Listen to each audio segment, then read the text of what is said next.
This this is something mysterious, something covered in cloth, if you will. It brings back, in fact, quite fond memories of my childhood. And I want to try something with one of you. Try something with one of you. If any of you have lost someone dear to them, lost a grandparent or someone close to them, if you could raise your arm, you don't want to come up. Don't worry, nothing bad will happen. Just raise your arm if you've lost a loved one, yes? We'll get this frisbee to one of the people with their hands up. Yes? Someone with their hand up, got it? Okay, do you have someone you're thinking of? If you could stand up? Yes? Who is it you're thinking of? Your grandfather, what was his name? Gene? And what is your name? Courtney. Courtney, I may ask you to come up in a second, but if you could sit down for a second, I may ask you back up.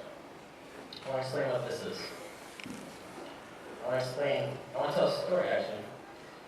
It's a true story. Back from when I was about 5 or so. See, as I was growing up, when I was a little bit older than 5, me and my father became very close. Yeah. He would always participate in anything I did, anything I wanted to do. He would always be very supportive. He would coach the basketball team, coach the soccer team, do Cub Scouts, everything. He tried everything to be with me, and I loved it. I loved him, and I love him still. But when I was 5, I remember not seeing much of him. Understandably, because he was working. And I would wake up, and he would have already left for work, so I didn't get a chance to say goodbye. And then he would come home just in time for dinner, and at that point, it was almost due at bedtime. So I hardly see my dad throughout the weekdays. But then the weekends came, and he did everything to spend as much time. He made the most of our one-on-one time. We do everything on the weekend. We would play soccer at any athletic events. We would go to parks. We would go park hopping, park to park.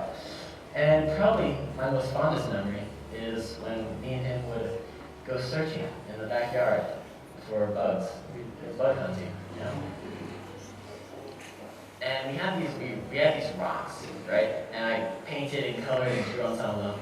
And we'd always lift up these rocks when we were having a bad bug hunting day.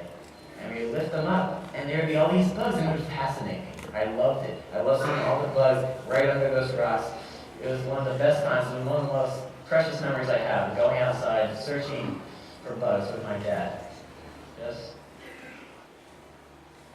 Now, then the weekdays came, and we'd go back to hardly seeing each other. But he did do something. He started this mini tradition, something that meant so much to me. And I think, who was it? What was your name again? Courtney, I think I'll have you up here. If you could make your way up to the stage, please, Courtney. Round of applause for Courtney, ladies and gentlemen.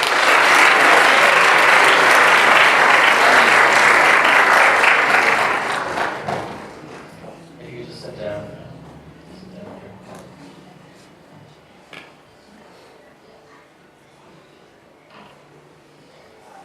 Now, Courtney, I'll tell you what the tradition was. Every day I would wake up in my bed, and I'd feel this excitement, almost like Christmas morning, every day. Because I had this excitement every day, because on the porch and on a deck, we had a TV.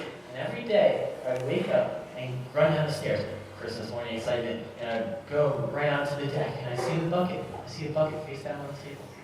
And as I would approach, I'd go slower and slower, not knowing if something would be under it today. And as I approached it, I lifted it up very slowly, almost peeking under it. And there it was, a grasshopper. And every day, he would do this. Every day, without fail, he would put a grasshopper, he would catch a grasshopper in this bucket. And I would watch it as the grasshopper got startled and jumped away, and I watched it leave. And it meant so much to me every day. It was like I imagined him in his suit clothes, out in the woods, trying to find this grasshopper and then putting it under a bucket. And it meant so much to me, but it wasn't until recently, on reflecting, I knew why it meant so much. And that's because, you see, I didn't see my dad that much when I was that age, during the weekdays. And I never got a chance to say goodbye to him in the morning. But when I would come downstairs and I'd see that grasshopper under that bucket, it was like I was seeing him again. I was seeing him, and I'm watching as he would jump away. I'm watching the grasshopper jump away. I watch until it's out of sight, almost as if it was me saying goodbye to my dad. And it meant so much to me, and it still does today. But I'll tell you, there's no grasshopper under here today. It's actually something for you.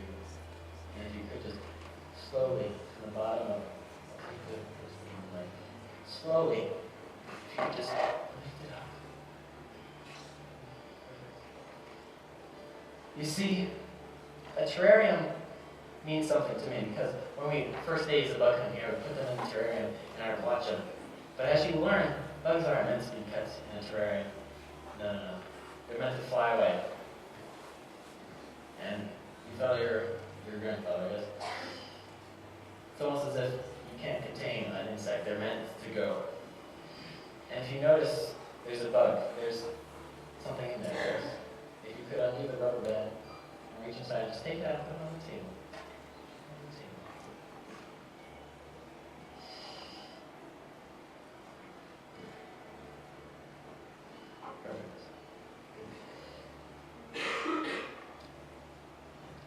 Because you see, I want you to watch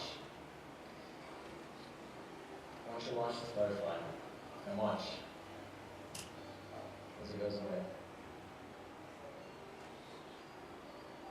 And if you could, just read what the rock says. In living memory of Jean. Living memory of Jean. Thank you very much. Thank you.